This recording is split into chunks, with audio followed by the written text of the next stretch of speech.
Hello, this is Chanel again, and welcome to Abode of Muses. We were discussing the current configuration in the sky, and if you're interested in knowing more about the introduction to that, it's in the part 1 video. But I'll do a quick review. So currently we have a conjunction between Neptune and Saturn in Aries, and there's a harmonic triangle, and there's a sextile between this conjunction and Pluto in Aquarius on Altair's star, and then also a sextile with Uranus that is currently on Algol in Taurus but moving into Gemini, and these are trine each other, making a harmonic triangle. And like I said, you can learn more about that in the last video, the intro, and understanding it on a basic level. In this video, I'm going to continue on with the aspects of technology connected to this and spirituality. So let's start with technology. Uranus and Gemini being a sign of communication and information, this is showing that we are going to have an information revolution, which is not really shocking when you see that there is the rise of AI and the effect that's going to have on our culture. That's what this Uranus and Gemini is reflecting. And this information revolution can also cause a division in worldviews as a response to this, and also rethinking human identity. Uranus will be on Algol's star at the prime of this configuration, and there's a lot of misconceptions about Algol that I won't get into here, but Algol on a mundane level is connected to violence, but it's also connected to the repressed rage or anger of a population because they've been repressed in some way, because Algol is connected to the facing your shadow and looking at the deeper aspects of yourself that you didn't want to look at before. So I think this Uranus on Algol is going to build up the repressed rage, which is going to feed into the revolutionary spirit that is active and going to be active at this time. I think with the Neptune and Saturn and Aries, and with the rise of AI, I think there is going to be an increase in valuing authenticity and personality and uniqueness. Aries has this energy of individuality and going out in the world and being unapologetically yourself. With that Uranus and Gemini, there's going to be a split in how people view information. There's going to be a division between people who outsource their personality and how they gain information, and then there's going to be people that lean into personality and lean into getting information independently. And I think that's going to be where the Aries energy is going to come through. And I think eventually that is going to be what is considered interesting and cool in our culture. It's kind of giving a sign that the constructive evolution is going to come more from leaning into individuality and personality during this transition and sovereignty. Another aspect of this is Pluto is in Aquarius, which can represent technocracy because Pluto represents the power, the shadow power, what's actually happening behind the scenes and who really holds the power behind the scenes. And with Pluto moving into Aquarius, we're moving into this time of potential technocracy. The really interesting thing about this, well, first of all, Pluto also shows what is being transmuted. And so we need to transmute the shadow of the potential technocracy. So this is not necessarily bad news. Another really interesting thing about Pluto in Aquarius is it's also during the time of the prime of this configuration, it's on top of the star Altair, which represents the eagle that is up high in the sky and can see everything.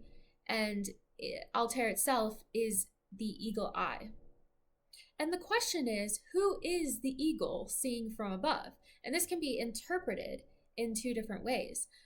From the lower consciousness perspective, this can be a surveillance state or something like that.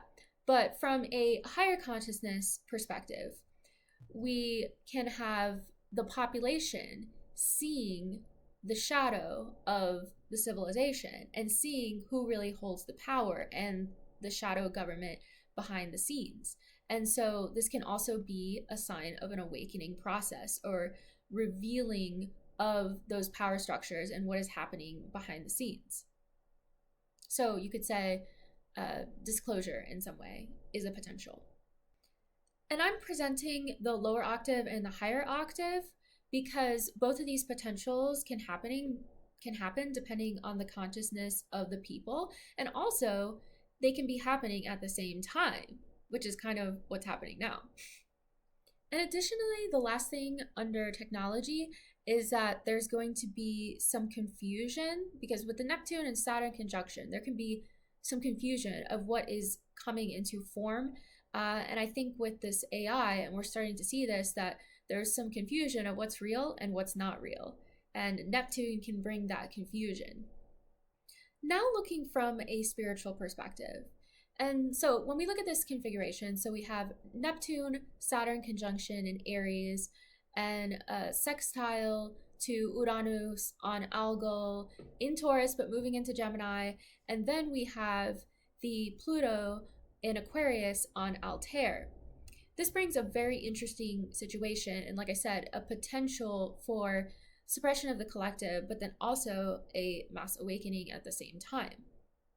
Because there are trines and sextiles involved with this configuration and it's a harmonic triangle, that means that this information revolution is going to facilitate questions arising, and there will be movement of energy and communication, and there's not necessarily going to be a lockdown. And by contrast, if you look at the configuration during 2020, you had much harder aspects and you had a different kind of situation that indicated more of a lockdown type of situation. So there's going to be room for movement, room for questioning, and there's going to be movement of energy all across the planet to some extent.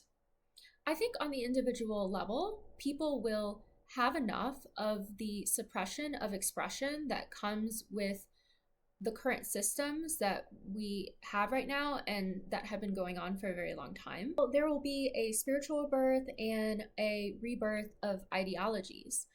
And what is interesting about this time is that this conjunction is happening at 0 degrees Aries. So this is a really powerful degree, and especially in Aries. So there's this deep energy of birth and rebirth and just this raw birth energy really coming through.